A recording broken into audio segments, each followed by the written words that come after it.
अच्छा, अटेंडेंस ले रहे थे, लेकिन सेकंड सेशन में भी स्टूडेंट्स कम है, 8 पार्टिसिपेंट्स दिख रहे हैं।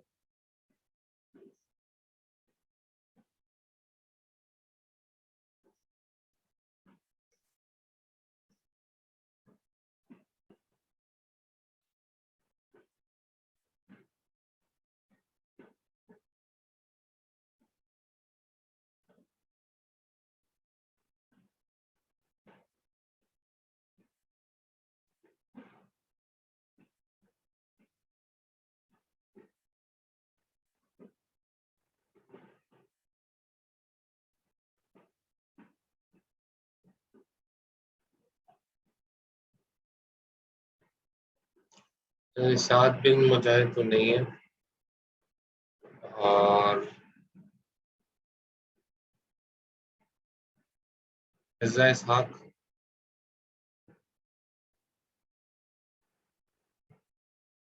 मिर्जा इसहाक नहीं।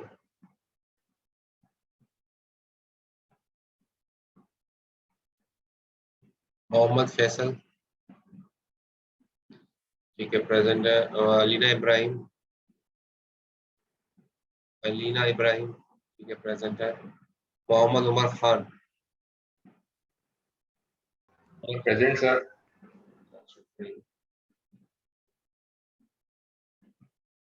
और मोहम्मद शागिद,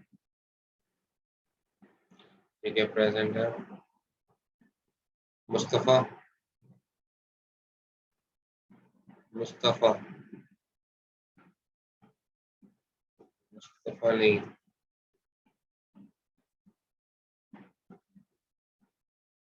फरिया फैसल, के प्रेजेंट है। अर्श मोमिन,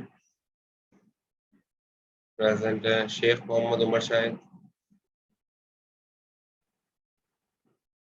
शेख मोहम्मद उमर शाहिद नहीं।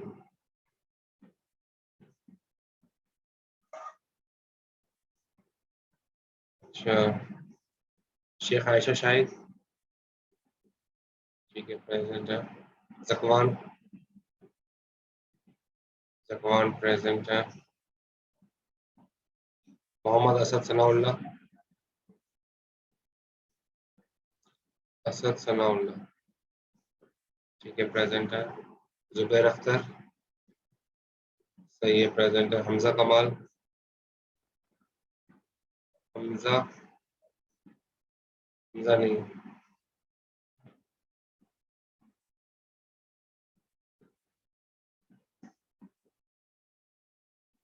अच्छा, हाफिज मोहम्मद जफीर खान, हाफिज जफीर,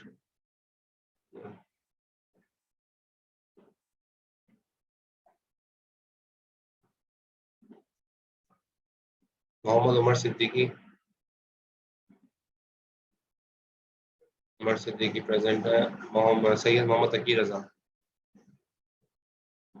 तकी रजा। उमर शाहिद आ गए हैं, चलो ठीक है। तकी रजा नहीं है।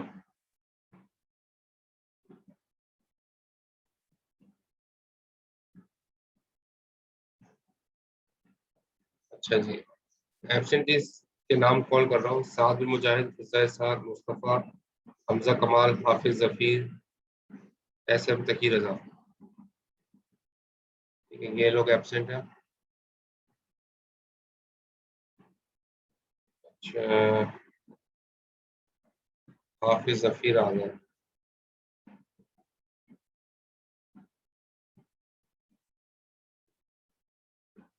हाफिज जफीर, आप अपने अटेंडेंस मार्क कर दें, चैट पे लिखते हैं या ऐसे ही कहना। ठीक है, प्रेजेंट।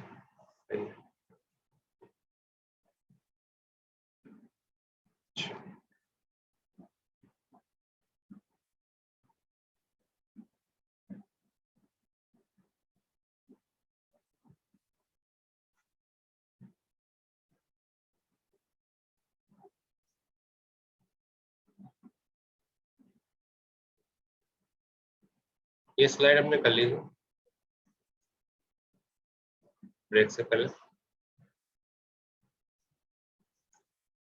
पीटीआर ऑपरेटर की अगली एग्जांपल यहाँ पर नजर आएगी। देखो इसके अंदर पीटीआर के अंदर जो हमने MyTuple में जो वैल्यू रखवाई थी ना वो थी हेक्सा की, और ये एक सिंगल वैल्यू है हेक्सा की। लेकिन जाहिर है हेक्सा के अंदर जो है वो 4 बिट का एक डिजिट होता है, तो बाइट वाइज हमने पिक कर लिया। अब जो अगली एग्जांपल है ना इसमें इसमें जो है ना माय बाइट्स के नाम से जो वेरिएबल बनाया है, ये एरे वेरिएबल है, बाइट टाइप का वेरिएबल है माय बाइट्स, एरे वेरिएबल है। तो सारे एरे की वैल्यू है 12, 34, 56, 78, और ये भी सब हेक्सा की है। एच जो है रेडिक्स बता रहा है कि हेक्सा की है, और जाहिर है हेक्सा की ये एक बाइट हो गया, हेक्सा का एक बाइट, ये सारे बाइट है। तो 4 बिट का एक डिजिट होता है, तो 2 डिजिट मिलके एक बाइट बनता है। तो ये सारे सिंगल बाइट पे कंसिस्ट करते हैं।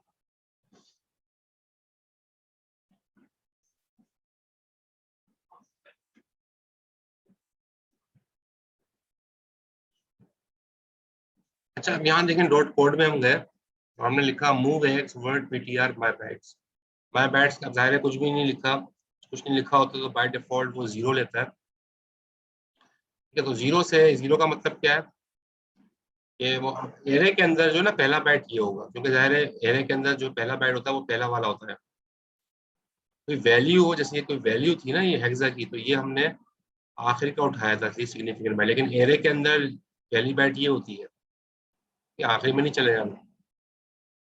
आखिर में तो हम चले जाते हैं जब कोई एक ही वैल्यू हो, एरे नहीं है, तो ली सिग्निफिकेंट बाइट ये हो गई। लेकिन यहाँ पर पहली बाइट ये होगी क्योंकि ये एरे यहाँ से स्टार्ट होता है। तो ये मेन डिफरेंस है। अच्छा, इसके बाद आप यहाँ देखो माय बाइट्स बाइट टाइप का जो है ये एरे वेरिएबल है, और आपने नीचे जो लिखा यहाँ पर एक इंस्ट्रक्शन लिखी है move x word PTR my bytes. तो माय बाइट से जो है पीटीआर क्या करेगा, माय बाइट में से 2 बाइट उठाएगा। कौन सी 2 बाइट, जाहिर है शुरू की 2 बाइट जो जहाँ से एरे स्टार्ट हो रहा है। ठीक है, तो पहले 1 2 उठाएगा, इसने 1 2 रख दिया, और फिर क्या उठाएगा 3 4, फिर 3 4 रख दिया इसको। ठीक है, तो ये इस तरीके से उठाएगा। ठीक है, पहले 1 2 उठाएगा, फिर 3 4 उठाएगा। तो ये एक्चुअली क्योंकि जाहिर है इस तरीके से एक एक बाइट करके उठाएगा, तो ये बाइट उठा के इसने कहाँ रख दिया, एक्स। ठीक है, तो आपने लिखा एक्स के अंदर आ गया 3 4 1 2, लेकिन क्यों, क्योंकि पहले इसने ये वाली बाइट उठाई, इसने ये वाली बाइट उठाई। ठीक है, तो ये इसने 2 बाइट उठा ली। वर्ड का मतलब क्या है, 2 बाइट, 2 बाइट उठा ली। ये 4 बाइट का वेरिएबल है, माई बाइट 4 बाइट का वेरिएबल है। 1 2 3 4, 4 बाइट के अंदर से 2 बाइट पीटीआर ने पिक की, क्योंकि वर्ड लिखा था। पीटीआर ने 2 बाइट पिक की, तो कौन सी 2 बाइट होंगी, जो एरे की शुरू की 2 बाइट्स हैं। तो पहले जो बाइट उठाएगा उसने पहले लिख दिया, तो बाद में बाइट उठाएगा उसको बाद में लिख दिया। फिर अगले लाइन में क्या लिखा, मूव एक्स वर्ड पीटीआर माई बाइट्स +2। अब +2 की जब बात हो रही है तो जाहिर है 0 और 1 तो ये निकल गया, ये 0 पे निकल गया, 0 बाइट ये थी। ठीक है, ये वाली बाइट 0 पे थी, ये वाली बाइट 1 पे थी। अब माई बाइट्स +2 मीन्स 5 6 7 8, तो पहले 5 6 को पिक करेगा, देन 7 8। तो माई बाइट्स +2 मीन्स 5 6 7 8, 2 बाइट्स को पिक कर लिया, और पिक करने के बाद उसने कहाँ मूव करा दिया, एक register. Third one is move EX डीवर्ट PTR my bytes. तो डीवर्ट जो है वो 4 बाइट का है, आपको पता है। तो माई बाइट में से 4 बाइट उठाएगा। अब जाहिर है 4 बाइट ही का है ये, लेकिन पहले जो है वो कौन सा बाइट उठाएगा, 7 8।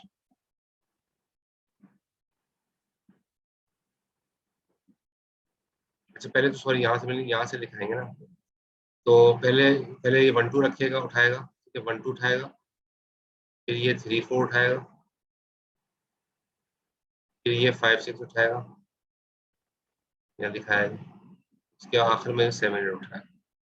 यानी कि ये वाली बाइट, क्योंकि पहले वाली बाइट जो उठेगी तो वो पहले पोजीशन पे यहाँ आ जाएगी। दूसरी बाइट 3 4 उठेगी तो वो यहाँ आ जाएगी। तीसरी बाइट 5 6 उठेगी तो यहाँ आ जाएगी, और चौथी बाइट 7 8 उठेगी तो यहाँ आ जाएगी। ठीक है, तो इस तरह से वो उठाता यहाँ से एरे के शुरू से, लेकिन रखता वो सबसे पहले ही जगह पर है जहाँ उसको रखना होता है बाइट्स की जगह। तो इस स्लाइड में कोई बात समझ में नहीं आई हो पूछ लें।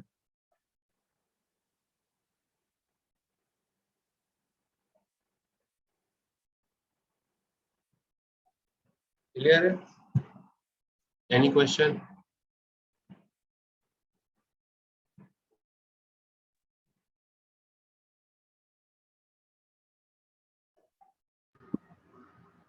सर जो मिड्स में हमारे कुछ टॉपिक्स आ गए थे सर, जो कवर नहीं किए थे सर, उसके तो मार्क्स हमें मिल जाएंगे। मैं देखता हूँ कौन सा टॉपिक है जिसको कवर नहीं किया था, तो उसमें देख लेते हैं। Okay sir. पीटीआर तो आया नहीं था पेपर में, पीटीआर तो नहीं रखा मैंने। इसके बाद जो है अगला चलते हैं, इसमें आप देखिए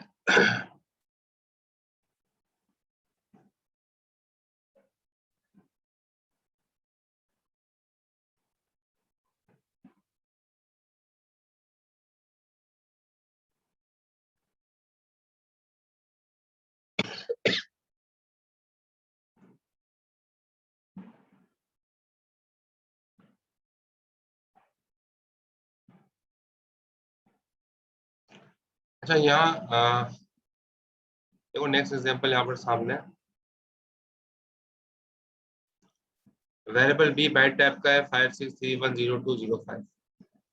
ठीक है, ये एक वेरिएबल बी के नाम से बाइट टाइप का वेरिएबल है, 4 बाइट पे मुश्तमिल है। वेरिएबल डब्ल्यू वर्ड टाइप का है, जो कि आपके 2 बाइट पे कंसिस्ट करता है। वेरिएबल डी जो है डी वर्ड टाइप का है, जो कि आपके इस तरह से इसके अंदर 4 बाइट है। अब आपने नीचे लिखा move ax word ptr variable b plus 2। Variable B इसकी बात हो रही है। वेरिएबल b प्लस टू का मतलब क्या है? 0 ये बाइट थी, 1 ये बाइट थी, इन दोनों को छोड़ दिया। ठीक है, प्लस 2 पे गया। प्लस 2 का मतलब क्या है? ये 02, तो 02 को पहले लिखेगा और 05 को उसके बाद लिखेगा। तो उसने क्या किया कि माई बाइट वेरिएबल बी जो कि 4 बाइट का वेरिएबल है, 4 बाइट में हर एक 4 एलिमेंट्स हैं, एरे वेरिएबल है, तो 4 बाइट का हुआ। 4 में से 2 बाइट उठा ली, वर्ड लिखा और एक्स के अंदर मूव करा दिया। इस तरह से move V L byte ptr variable D. अब आप यहाँ देखो कि वेरिएबल डी की मतलब क्या है? ये वाला वेरिएबल, और इसके अंदर से जो है ना वो उसके अंदर से क्या पिक करा की जा रहा है? बाइट को पिक किया जा रहा है तो बाइट पिक होगा। ठीक है, और बाइट को पिक करने के बाद जाहिर है बाइट कौन सा होगा? जाहिर है ये वाला, पहला वाला, क्योंकि वेरिएबल डी की बात हो रही है। और उसको बीएल में रख देगा, बीएल में आ जाएगा 78। The third one is move BL byte PTR variable W plus 2। Variable W का मतलब ये वाला वेरिएबल W। वेरिएबल W के अंदर 2 बाइट का ये है, 2 बाइट का ये है। ठीक है, क्योंकि डेटा टाइप इसकी वर्ड है। तो वेरिएबल W प्लस टू का मतलब क्या होगा? 0 तो ये हो, 0 1 इस पे चले गए, 2 3 ये आएगा। तो प्लस 2 का मतलब क्या हो गया? प्लस 2 से 2 बाइट उठा लेगा, तो प्लस टू से जो है, अच्छा प्लस 2 से 1 बाइट उठा रहा है, क्योंकि यहाँ पर क्या लिखा हुआ है? बाइट, 1 बाइट उठा रहा है। तो 1 बाइट कौन सी उठाएगा? जाहिर है जब 02 पे यहाँ पर आ जाएगा प्लस 2 पे, तो पहला इसके अंदर पहला एलिमेंट ये है 02, तो 02 उठाएगा। ठीक है, तो ये 1 बाइट बीएल में 1 बाइट डालेंगे। फिर है move x word PTR variable D plus 2। तो वेरिएबल डी है ना, और वेरिएबल डी प्लस 2, तो ये 0 हो गया, ये 1 हो गया, ये दोनों स्किप हो जाएंगे। ठीक है ना, ये होगा ना ये होगा, ये भी नहीं होगा, ये भी नहीं होगा। तो प्लस 2 का मतलब है ये, प्लस 2 का मतलब यहाँ से, और यहाँ से क्या उठाएगा? पूरा वर्ड उठाया जा रहा है। वर्ड का मतलब क्या है? 2 बाइट, तो ये 3 4 भी उठाएगा, 1 2 भी उठाएगा, तो 1 2 3 4 2 बाइट उठा ली इसने, और वो कहाँ पे मूव करा दी? ए एक्स। इसके बाद लास्ट में है move EAX dword PTR variable W. तो वेरिएबल डब्ल्यू का मतलब क्या हुआ? ये वाला वेरिएबल, इसके अंदर से डी वर्ड 4 बाइट उठा लिए जाएंगे, तो 4 बाइट ही है, 2 बाइट ये 2 बाइट ये, तो चारों बाइट उठा ली। लेकिन पहला तो चारों बार उठा ली, और इसके अंदर चूंकि ये इसके अंदर 1202 उठाया पहले इसने इसको, इस वैल्यू को, और फिर 6543 इस वैल्यू को उठा पिक किया, और पिक करने के बाद उसने इसको EX कर। तो ये कहने का मतलब ये है कि इस तरीके से PTR जो है वो मुख्तलिफ तरीकों से एक्सेस कर सकता है मुख्तलिफ वैल्यूज को, और उसको पिक करके डेस्टिनेशन के अंदर रखाया जा सकता है।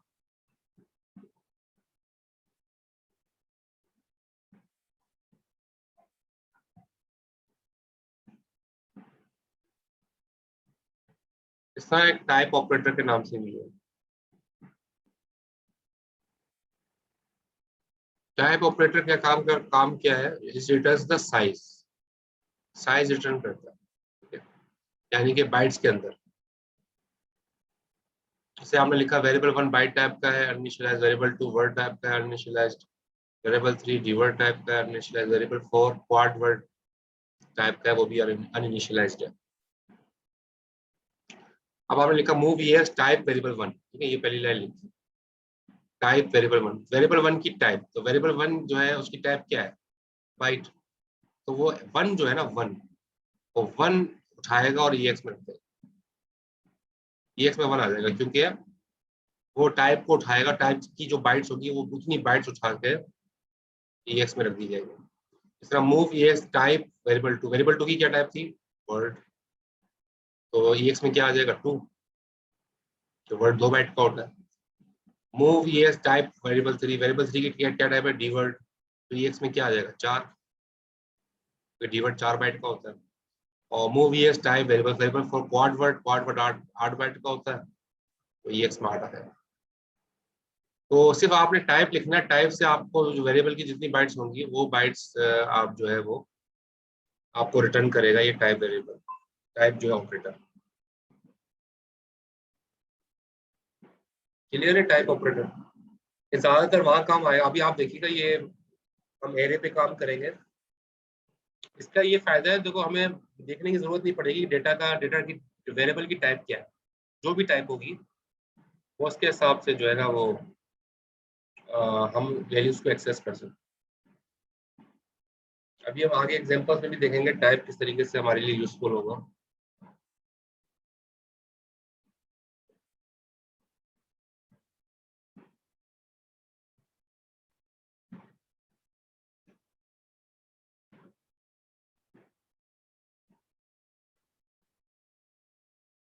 अब आप देखो यहाँ पर मल्टीपल लाइंस, ये ऐसे इस स्लाइड में दो ऑपरेटर के बारे में बात हो रही है, लेंथ ऑफ ऑपरेटर और साइज ऑफ ऑपरेटर। इन दो ऑपरेटर्स के बारे में जो हम स्लाइड में बात कर रहे हैं।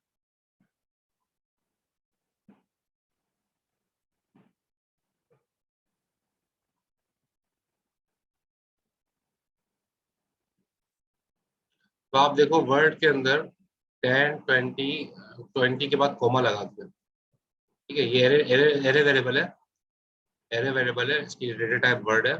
इसमें क्या रखा हुआ है? 10 20 30 40 50 60।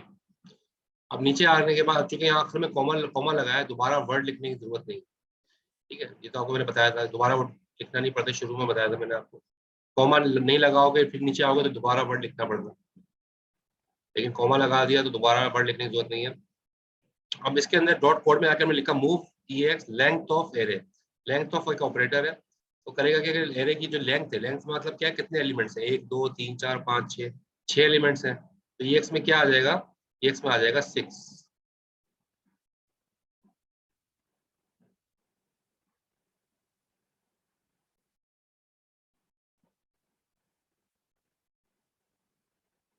नेक्स्ट में क्या है? Move EBX size of array. Size of array, size का मतलब क्या है? ये जाहिर वर्ड टाइप का है, तो एक एलिमेंट 2 बाइट लेगा, 2 4 6 8 10 12।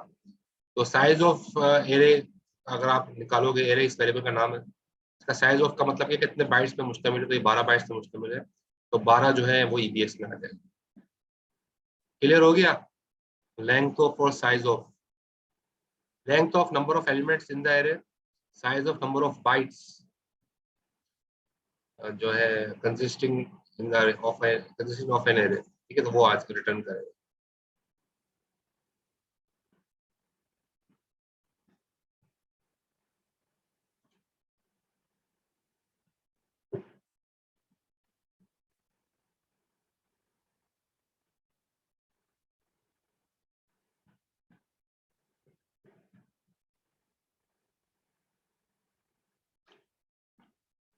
बाइट्स वाला सवाल दिया था मैंने, और बाइट्स वाला हम पहले पढ़ चुके हैं, ये भी फर्स्ट टाइम थोड़ी पढ़ रहे हैं।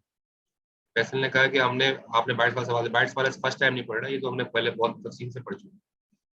पुरानी वीडियो उठा के देखिएगा मेरी, शुरू के लेक्चर्स के अंदर ये हमने डीपली डिस्कस किया।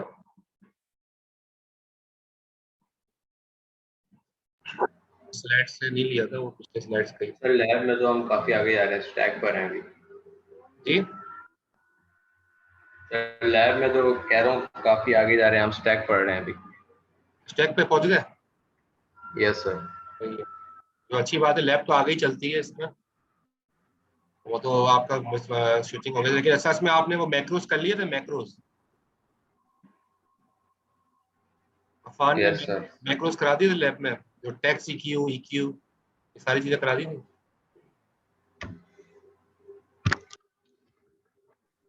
यस सर, वो काफी हमने थोड़ा तेज पकड़ दिया तो लैब 8 समझ नहीं आई थी। अच्छा, ये कोई भी बात समझ में नहीं आई ना, हम सारे थ्योरी में टच कर रहे हैं, तो इसमें फायदा ही होता है लैब अगर आगे चल रही हो, तो थ्योरी में जब पीछे आएंगे तो आप मुझसे सवाल कर लेना जो आपको समझ में नहीं आ रहा हो। ठीक है, तो वो चीज़ क्लेरिफाई हो जाएगी, आप लैब की जो है ना, जो चीज़ें आपको समझ में नहीं आ रही थ्योरी में आ गई, तो आप दोबारा थ्योरी में, ज़ाहिर है मैं सारी कॉन्सेप्ट समझाऊंगा, तो वो फिर आपको जो है ना क्लेरिफाई हो जाएंगी चीज़ें जो लैब के अंदर मिसिंग है।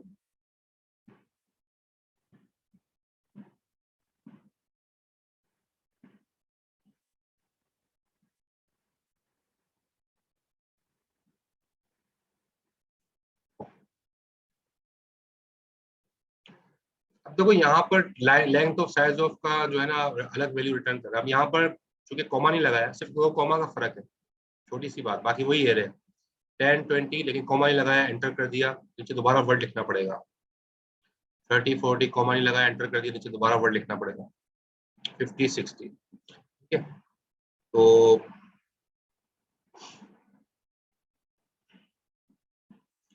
अब आप ये देखो इसमें कितने एलिमेंट्स हैं, एलिमेंट्स वही हैं, 6 एलिमेंट्स हैं, लेकिन अगर आपने लेंथ ऑफ एरे करोगे तो अब ये 6 नहीं दिखाएगा बल्कि 2 दिखाएगा। क्यों 2 दिखाएगा? क्योंकि आपने एंटर कर दिया, एंटर कर दिया बगैर कॉमा लगाया, तो बस अब वो यही 2 वैल्यू दिखाएगा, इन दोनों को काउंट करेगा और 2 रिटर्न कर देगा, और इन्हीं का साइज रिटर्न करेगा, साइज ऑफ एरे इन्हीं का साइज रिटर्न करेगा, ये 2 बाइट का, ये 2 बाइट का, तो 4 बाइट रिटर्न कर देगा। यानी कि ये फर्क होता है, जब आप लेंथ ऑफ और साइज ऑफ का जब आप यूज करने चाहोगे तो अच्छी प्रैक्टिस यही है, आप कॉमा लगाओ। ठीक है, अगर आप इस तरीके से लिखोगे तो फिर ये वाले ऑपरेटर जो है ना प्रॉब्लम करते हैं, तो ये सही चीजें रिटर्न नहीं करेंगे, वो आपको सिर्फ शुरू की लाइन का ही रिटर्न कर देंगे। क्लियर हो गई ये वाली बात?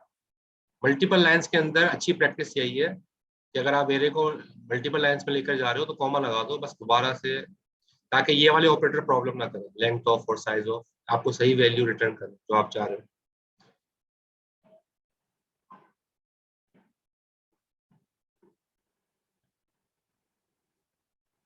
क्लियर?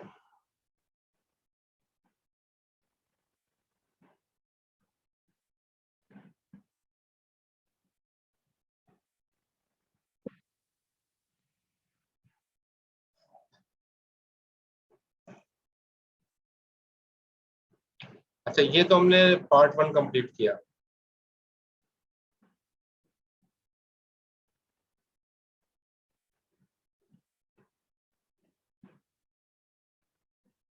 अब पार्ट 2 पे चलते हैं, ये लेक्चर हमारा चाहे 4 कंप्लीट हो जाए।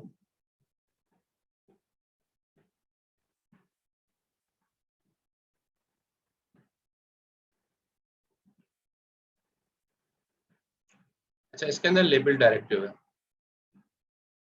लेबल डायरेक्टिव क्या है, वो लेबलिंग का कैसे काम करता है वो देख लेते हैं। लेबल पढ़े हैं आपने? लेबल, ये चीज लेबल लिखा हुआ भी है, ये पढ़े, लैब में किया है ये? बहुत सारी चीजें लैब में नहीं हुई होंगी, लेकिन जो मैंने कराई है स्लाइड्स में ना, तो वो उसकी मैंने आपसे कहा था कुछ चीजें लैब में नहीं आ रही हो उसकी प्रैक्टिस जरूर कर लेना, और कोई क्वेश्चन हो उससे रिलेटेड तो वहाँ इंस्ट्रक्टर से ही पूछ सकते हो, मुझसे ही पूछ सकते हो। सर सर हमने ये वाला लेबल नहीं पढ़ा, हमने लूप वाला लेबल पढ़ा। अब वो वाला पढ़ा था ना, ये वाला नहीं पढ़ा होगा आपने। अब वही बता रहा हूँ, कुछ चीजें ऐसी नो हैं सर। लैब में नहीं आएंगी, लेकिन करके जरूर देख लेना।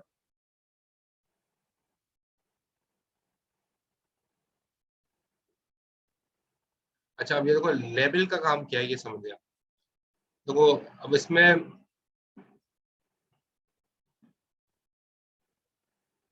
हमने लिखा यहाँ पर डॉट डेटा में गए। अब DW लिस्ट के नाम से हमने लेबल बनाया है, ठीक है ना। ये वेरिएबल नहीं है DW लिस्ट, ये लेबल है। और इसकी टाइप हमने रखी है dword, यानी कि 4 बाइट का लेबल है। दूसरा एक और लेबल बनाया वर्ड लिस्ट के नाम से, ये भी वेरिएबल नहीं है बल्कि लेबल है, जो कि वर्ड टाइप का है। लेकिन डॉट डेटा में इसको इनिशियलाइज करेंगे, क्यों? इसके बाद आपने देखो ये जो है ना इंटीजर लिस्ट जो है ना, ये वेरिएबल है, क्योंकि आगे बाइट लिखा हुआ है, तो ये वेरिएबल है इंटीजर लिस्ट। इसमें क्या लिखा है 00 10, ये एरे वेरिएबल है इंटीजर लिस्ट बाइट टाइप का, ठीक है। बाइट टाइप का एरे वेरिएबल है जो 4 वैल्यूज के ऊपर मुश्तमिल है। अब होता क्या है कि DW लिस्ट जो है ना वो एक्चुअली वो, अब देखो ये दोनों लेबल बन चुके हैं। अब जो पहला वेरिएबल आएगा ना, देखो इन दोनों ये भी लेबल है, DW लिस्ट वर्ड लिस्ट भी जो है वो लेबल है। इसके बाद पहला वेरिएबल ये है इंटीजर लिस्ट। तो जो भी पहला वेरिएबल आएगा ना, पहले वेरिएबल के, तो वो सारे जो लेबल हैं वो उस पहले वेरिएबल के साथ मैप हो जाएंगे, यानी कि ये पहले वेरिएबल के साथ मैप हो गए दोनों लेबल। अब DW लिस्ट में आप क्या उठा रहे हो, डी वर्ड का मतलब क्या है 4 बाइट। तो DW लिस्ट के अंदर एक्चुअली इसी वेरिएबल के 4 बाइट, पहला बाइट ये होगा, सॉरी पहला बाइट ये होगा, ये एरे है ना, पहला बाइट ये होगा, एरे है 00, ठीक है, ये पहला बाइट उठाया। फिर दूसरा बाइट ये होगा 10, फिर तीसरा बाइट ये होगा 00, और चौथा बाइट ये होगा 20।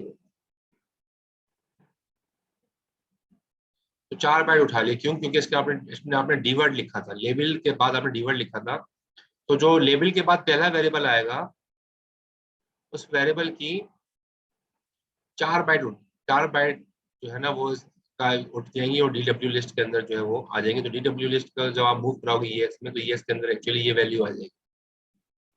तो लेबल एक्चुअली हम किसी वेरिएबल को ही लेबल के जरिए इंडिकेट कर रहे होते हैं, लेकिन फायदा ये है आप इसमें 4 बाइट पिक कर लो, यानी कि इसको एक तरह से PTR ऑपरेटर की जगह आप यूज कर सकते हो लेबल को। यानी कि आप चाह रहे हो अगर PTR ऑपरेटर नहीं हो, क्योंकि PTR भी यही काम करता था कि वो पिक करता था, तो आप यही काम लेबल से भी कर सकते हो, ठीक है। तो नीचे नीचे क्या लिखा है, move CS comma word list. Word list का मतलब कौन सा वेरिएबल है, ये वाला, जो कि 2 बाइट, इसकी आपने डेटा टाइप क्या रखी है वर्ड 2 बाइट। तो वो 2 बाइट उठाएगा इसी वेरिएबल से, इंटीजर लिस्ट का जो वेरिएबल है इसमें से 2 बाइट उठाएगा, ठीक है, 2 बाइट उठाएगा। और शुरू की पहली बाइट ये होगी, पहली बाइट इसने ये लिखा है 10 और फिर 00, ठीक है। ये 2 बाइट जो है उठ के आ गई यहाँ पर। और फिर उसके बाद जो है वो मूव DL इंटीजर लिस्ट जो है वो जाहिर है वो तो यही वेरिएबल ही है, तो वेरिएबल ही है। और उसका जो है अगर कुछ भी नहीं लिखा तो यानी कि शायद इंटीजर लिस्ट प्लस 0 हो जाएगा, कुछ भी ना लिखो तो इसका मतलब प्लस 0 होता है। तो यानी कि पहला बाइट कौन सा है 00, तो 00 आ जाएगा DL में। तो एक्चुअली लेबल का काम यही है कि वो जो है ना वो जो आपने आगे लिखा हुआ है ना डेटा टाइप, उस डेटा टाइप के हिसाब से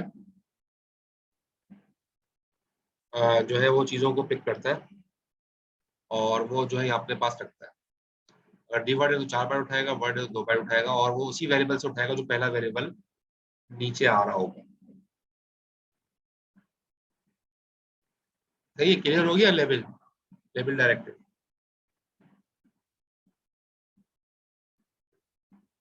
एनी क्वेश्चन?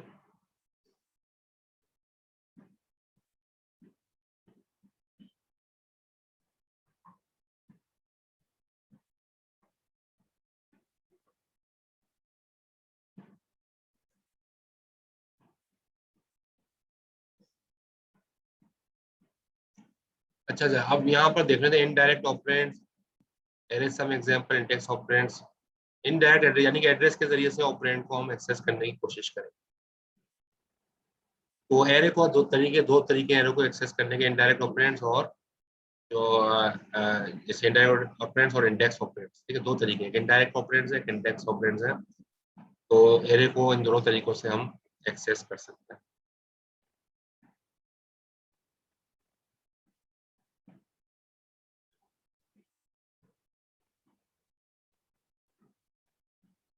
अच्छा अब यहाँ देखें डॉट डेटा, एक वेरिएबल बनाया वेल वन के नाम से बाइट टाइप का, उसमें रखा है 10, 20 और 30। इनके 3 बाइट का वेरिएबल हो गया वेल वन। ठीक है, 3 वैल्यूज हैं इसमें 10, 20 और 30। और ज़ाहिर है एरे वेरिएबल है। ठीक है, डॉट कोड में गए, डॉट कोड में जाके आपने लिखा move ESI offset well one. अब ज़ाहिर है एरे के अंदर पहले इंडेक्स की वैल्यू आपके हाथ में आ जाए, पहला इंडेक्स का एड्रेस आपके हाथ में आ जाए, तो आप पूरा एरे ले सकते हो। तो ज़ाहिर है कॉन्जिक्यूटिव होते हैं ना एरे, अगला एलिमेंट अगले अगले एड्रेस बाइट पर होता है, उससे अगला एलिमेंट अगले बाइट पर होता है। तो पहला एड्रेस अगर आपके हाथ में आ जाए तो आपको पूरा पूरा एरे आपको जो है एक्सेस कर सकते हो। तो अब आप यहाँ देखें डॉट कोड में हम गए, वहां जाके हमने लिखा move ESI offset well one.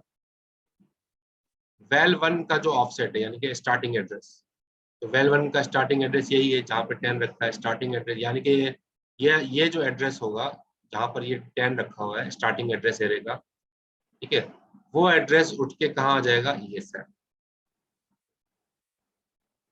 Well one का जो स्टार्टिंग एड्रेस है, ऑफसेट का मतलब एड्रेस होता है, मैंने आपको पहले भी बताया, अभी ऑफसेट हमने आज की क्लास में पढ़ा। तो ऑफसेट का मतलब क्या एड्रेस, तो है वेल वन जहां पर पहला एलिमेंट का जो एड्रेस है वो उठा के कहाँ रख देगा ESI। और अब आप देखो अगली लाइन में क्या लिखा है हमने, अगली लाइन में लिखा है हमने मूव AL ESI। ESI में तो एक्चुअली एड्रेस है, लेकिन अगर आप उसको ब्रैकेट में लिखोगे तो उस एड्रेस में रखी हुई वैल्यू उठ के आएगी और कहाँ पर आ जाएगी ALI में, AL में। AL में क्या आ जाएगा फिर, इस एड्रेस में क्या वैल्यू रखी है 10, AL में आ जाएगा 10। तो ये डी रेफरेंस हुआ है ESI के थ्रू। ESI में तो एड्रेस था जहां पर 10 रखा था, लेकिन अगर उसको आप ब्रैकेट में लिखोगे, जैसे एरे में लिखते हैं ना ब्रैकेट में, तो उस एरे का इंडेक्स उठा लेता है, वो वैल्यू उठा लेता है। इस तरह ESI की वैल्यू उठा लेगा, उस एड्रेस पर रखी हुई वैल्यू उठा लेगा अगर आप उसको ब्रैकेट में लिखोगे ESI, तो ESI की वैल्यू उठ के एल में आ जाएगी। और इस तरह से ये डी रेफरेंस होगा और एल में आ जाएगा 10।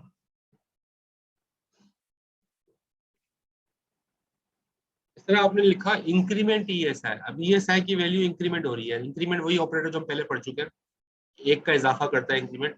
तो ESI में क्या है, ESI में तो एड्रेस है, कौन सा एड्रेस है जहां पर ये एरे रखा हुआ है, एरे का स्टार्टिंग एड्रेस जहां पर ये 10 रखा है इसका स्टार्टिंग एड्रेस।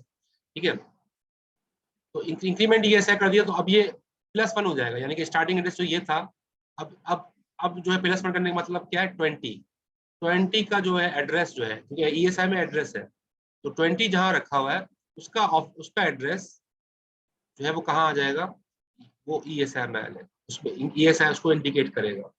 और आपने दोबारा ब्रैकेट में लिखा ESI, तो अब उस एड्रेस पे रखी हुई वैल्यू को एक्सेस करेगा। इस पर वैल्यू कौन सी रखी है 20, तो 20 आ जाएगा एल में क्या आ गया 20।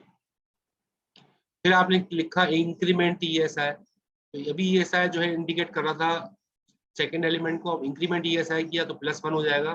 तो अगला बाइट यानी कि ये ESI इस वैल्यू का जो एड्रेस है ESI इसको जो है इंडिकेट कर रहा होगा, क्योंकि इसमें एक का इंक्रीमेंट हो गया। और इस पर रखी हुई जो वैल्यू अगर एक्सेस करनी है तो ब्रैकेट में ESI लिख देंगे, तो 30 एक्सेस करेगा और 30 को कहाँ रख देगा, एल में, मूव एल 30 आ जाएगा।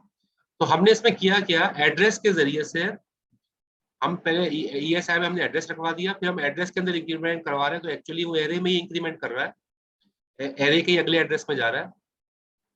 और वहां से वैल्यू को अगर उसकी वैल्यू उठानी है तो आपने ESI को जो ब्रैकेट में लिखना है, तो वो वैल्यू उठा लेगा उस एड्रेस पे रखी हुई, और उसको आप कहीं भी मूव कराना चाहो तो करवा सकते हो। Clear, any question?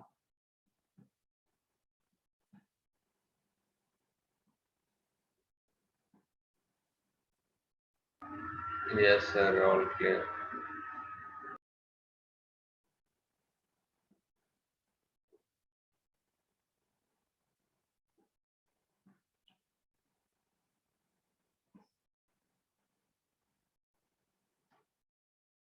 अच्छा अब ये देखिए,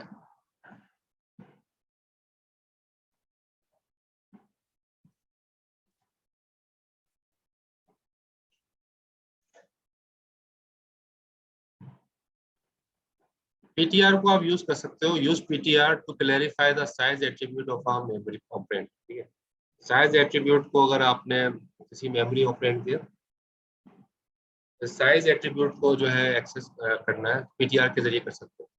इसलिए देखो यहाँ पर लिखा है माई काउंट वर्ड 0। अब माई काउंट क्या है, एक वेरिएबल है और वर्ड टाइप का वेरिएबल है, उसके अंदर आपने 0 रखवा दिया। डॉट कोड में गए मूव ESI कॉमा ऑफसेट माई काउंट। अब करेगा क्या कि ऑफ माई काउंट का जो जहां मेमोरी में बना हुआ है उसका एड्रेस, ऑफसेट मतलब एड्रेस, उसका एड्रेस कहाँ आ जाएगा, ESI में। ठीक है, ESI में एड्रेस आ जाएगा। तो ESI के अंदर एड्रेस आ जाएगा जो है माई काउंट का, जहाँ वेरिएबल मेमोरी में बना हुआ है, और ज़ाहिर इसमें 0 ही है। आपने लिखा इंक्रीमेंट ESI। अब इंक्रीमेंट ESI हुआ तो एरर आएगा।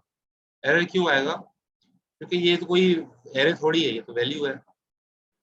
इंक्रीमेंट करके आगे कहाँ जाए।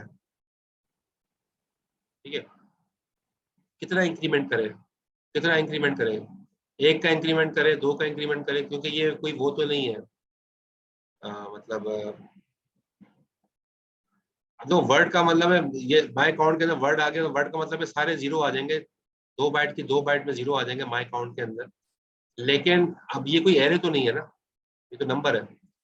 तो इंक्रीमेंट ये साहब कहेगा कितना इंक्रीमेंट करूं, अगला नंबर कितना इंक्रीमेंट करूं, क्योंकि ये एरे होता तो इंक्रीमेंट कर देता, अगले वैल्यू पे चला जाता, लेकिन ये एरे तो नहीं है, नंबर है। ठीक है, तो 16 0 तो है एक तरह से वर्ड के अंदर, लेकिन वो एरे नहीं है। तो आपको बताना पड़ेगा कि कितना इंक्रीमेंट करो। तो आपने लिखा इंक्रीमेंट करो वर्ड का, वर्ड PTR ESI, ये सही है। यानी कि ESI के अंदर PTR ऑपरेटर करेगा क्या कि कितना इंक्रीमेंट करना है वो बता दोगे आप कि भाई वर्ड का 2 बाइट का इंक्रीमेंट करना है, 2 बाइट का इंक्रीमेंट करना है जो है ना ESI के अंदर। तो ESI के अंदर जाहिर है वो माई काउंट रखा हुआ है, तो 2 बाइट का वो इंक्रीमेंट करेगा, और वो फिर इंक्रीमेंट 2 बाइट का इंक्रीमेंट करने के बाद अगली वैल्यू को जो भी रखी होगी उसको एक्सेस कर लेगा। ठीक है, तो कहने का मतलब ये है कि अगर आप एरे नहीं है तो फिर आपका सिर्फ सिंपल इंक्रीमेंट नहीं चलेगा, बल्कि आपको इंक्रीमेंट कितना करना है, बाइट करना है, वर्ड करना है, डिविड करना है, ये बताना पड़ेगा। और साथ में PTR भी यूज करना पड़ेगा, साथ में ये PTR भी यूज करना पड़ेगा। फिर आगे आप ESI लिखोगे ब्रैकेट में, तो फिर आपको उसके अंदर 2 बाइट का इंक्रीमेंट करके आगे अगली वाली वैल्यू को आप एक्सेस कर सकते हो। आगे भी देखते हैं इसको कैसे करते हैं। अब कह रहे हैं कि यहाँ इसमें PTI को यूज करें, शुड PTR